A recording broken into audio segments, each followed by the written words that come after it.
Hey guys, good news for all the Karnataka PSC aspirants. ನೋಡಿ ಶೀಘ್ರವೇ 400 PSCಗಳ ನೇಮಕಕ್ಕೆ ರಾಜ್ಯ ಸರ್ಕಾರದಿಂದ ಸಿದ್ಧತೆ ನಡೀತಾ ಇದೆ. ಗೃಹ ಇಲಾಖೆ ನೇಮಕ ಪ್ರಸ್ತಾವನೆಗೆ ಸರ್ಕಾರದಿಂದ ಸಮ್ಮತಿ ಕೂಡ ಸಿಕ್ಕಿದೆ. ಏನು ಗೃಹ ಇಲಾಖೆಯಿಂದ ಈ ಒಂದು ನೇಮಕಾತಿಗೆ ಪ್ರಸ್ತಾವನೆ ಸಲ್ಲಿಸಲಾಗಿತ್ತು. ಈ ಒಂದು ಪ್ರಸ್ತಾವನೆಗೆ ರಾಜ್ಯ ಸರ್ಕಾರದಿಂದ ಗ್ರೀನ್ ಸಿಗ್ನಲ್ ಕೂಡ ಸಿಕ್ಕಿದೆ.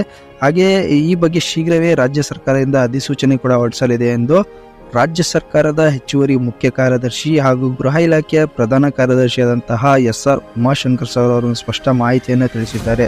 ಹಾಗೆ ಇನ್ನೂ ಹೆಚ್ಚಿನ ಮಾಹಿತಿಯನ್ನು ಈ ವಿಡಿಯೋದಲ್ಲಿ ತಿಳಿದುಕೊಳ್ಳೋಣ. ಬಿಫೋರ್ ದಟ್ ಯಾರೆಲ್ಲ ಇನ್ನೂ ಚಾನಲ್ನ ಸಬ್ಸ್ಕ್ರೈಬ್ ಮಾಡ್ಕೊಂಡಿಲ್ಲ, ಚಾನಲ್ನ ಸಬ್ಸ್ಕ್ರೈಬ್ ಮಾಡ್ಕೊಳ್ಳಿ, ಲೈಕ್ ಮಾಡಿ, ಶೇರ್ ಮಾಡಿ, ಹಾಗೆ ಬೆಲ್ ಐಕನ್ ಕೂಡ ಪ್ರೆಸ್ ಮಾಡ್ಕೊಳ್ಳಿ. ಇದರಿಂದ ಲೇಟೆಸ್ಟ್ ಜಾಬ್ ಅಪ್ಡೇಟ್ಸ್ಗಳು ಏನೇ ಇದ್ರೂ ಅದು ನಿಮಗೆ ಬೇಗ ರೀಚ್ ಆಗುತ್ತೆ.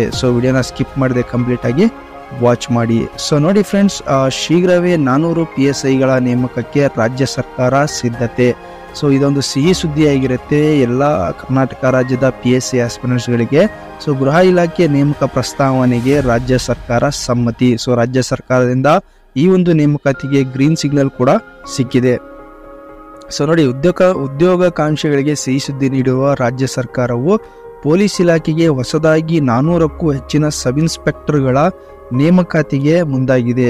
PSIಗಳ ನೇಮಕ ಸಂಬಂಧ ಗೃಹ ಇಲಾಖೆ ಸಲ್ಲಿಸಿದ ಪ್ರಸ್ತಾವನೆಗೆ ಸರ್ಕಾರವು ಸಮ್ಮತಿ ಸೂಚಿಸಿದ್ದು ಆಲ್ರೆಡಿ ಸರ್ಕಾರದಿಂದ ಗ್ರೀನ್ ಸಿಗ್ನಲ್ ಕೂಡ ಸಿಕ್ಕಿದೆ. ಇದು ಹೊಸದಾಗಿ 400 PSIಗಳ ನೇಮಕಾತಿ ಆಗಿರುತ್ತೆ.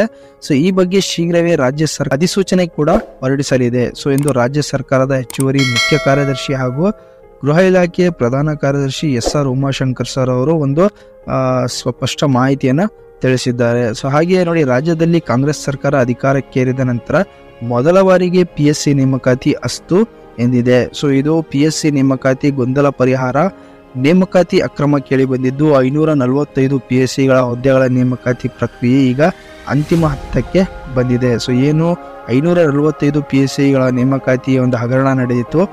ಆ ಒಂದು ಹಗರಣ ಒಂದು ಅಂತಿಮ ಹಂತಕ್ಕೆ ಬಂದಿರೋದ್ರಿಂದ ಈ ನೇಮಕಾತಿ ವಿಚಾರವಾಗಿ ಹೈದರಾಬಾದ್ ಕರ್ನಾಟಕ ಮೀಸಲು ಸಂಬಂಧ ತಾಂತ್ರಿಕ ಅಡಚಣೆ ಎದುರಾಗಿದ್ದು ಈ ಬಗ್ಗೆ DIPR ನಿಂದ ಅಭಿಪ್ರಾಯ ಕೋರಿದ್ದೀವಿ ಎಂದು ಹೇಳಿದ್ದಾರೆ. 2 ವರ್ಷದ ಅವಧಿಗೆ DIPR ಅಭಿಪ್ರಾಯ ಕೋರಿದೆ. ನೋಡಿ, ಆದಷ್ಟು ಬೇಗ ಈ ಒಂದು ಹುದ್ದೆಗಳಿಗೆ ರಾಜ್ಯ ಸರ್ಕಾರದಿಂದ ಏನೋ ಒಂದು ಅಧಿಸೂಚನೆ ಕೂಡ ಹೊರಬೀಳಲಿದೆ. ಯಾರೆಲ್ಲ ಇನ್ನು ಚಾನಲ್ನ ಸಬ್ಸ್ಕ್ರೈಬ್ ಮಾಡ್ಕೊಳ್ಳಿಲ್ಲ, ಚಾನಲ್ನ ಸಬ್ಸ್ಕ್ರೈಬ್ ಮಾಡ್ಕೊಳ್ಳಿ, ಅದೇ ರೀತಿ ಬೆಲ್ ಐಕನ್ ಕೂಡ ಪ್ರೆಸ್ ಮಾಡ್ಕೊಳ್ಳಿ. ಯಾವಾಗ ಒಂದು ರಾಜ್ಯ ಸರ್ಕಾರದ ಇದು ನೋಟಿಫಿಕೇಶನ್ ಔಟ್ ಆಗುತ್ತೆ ಇಮಿಡಿಯೇಟ್ ಆಗಿ ನಾನು ನಿಮಗೆ ಒಂದು ವಿಡಿಯೋ ಮಾಡಿ ಹಾಕ್ತೀನಿ. ಹೇಗೆ ಈ ಒಂದು ಹುದ್ದೆಗಳಿಗೆ ಆನ್ಲೈನ್ ಅಪ್ಲೈ ಮಾಡುವ ವಿಧಾನ ಕೂಡ ತಿಳಿಸ್ಕೊಡ್ತೀನಿ. ಚಾನಲ್ನ ಸಬ್ಸ್ಕ್ರೈಬ್ ಮಾಡ್ಕೊಳ್ಳಿ, ಇಮಿಡಿಯೇಟ್ ಆಗಿ ನಿಮಗೆ ನೋಟಿಫಿಕೇಶನ್ ಕೂಡ ಸಿಗುತ್ತೆ. ಹಾಗೆ ನೋಡಿ ಫ್ರೆಂಡ್ಸ್, ಈ ಒಂದು ವಿಡಿಯೋ ನಿಮಗೆ ಇನ್ಫಾರ್ಮೇಟಿವ್ ಅನ್ಸಿದ್ರೆ ದಯವಿಟ್ಟು ಚಾನಲ್ ಲೈಕ್ ಮಾಡಿ, ಶೇರ್ ಮಾಡಿ, ಹಾಗೆ ಸಬ್ಸ್ಕ್ರೈಬ್ ಮಾಡೋದನ್ನ ಮಾತ್ರ ಮರಿಬೇಡಿ. Thank you friends.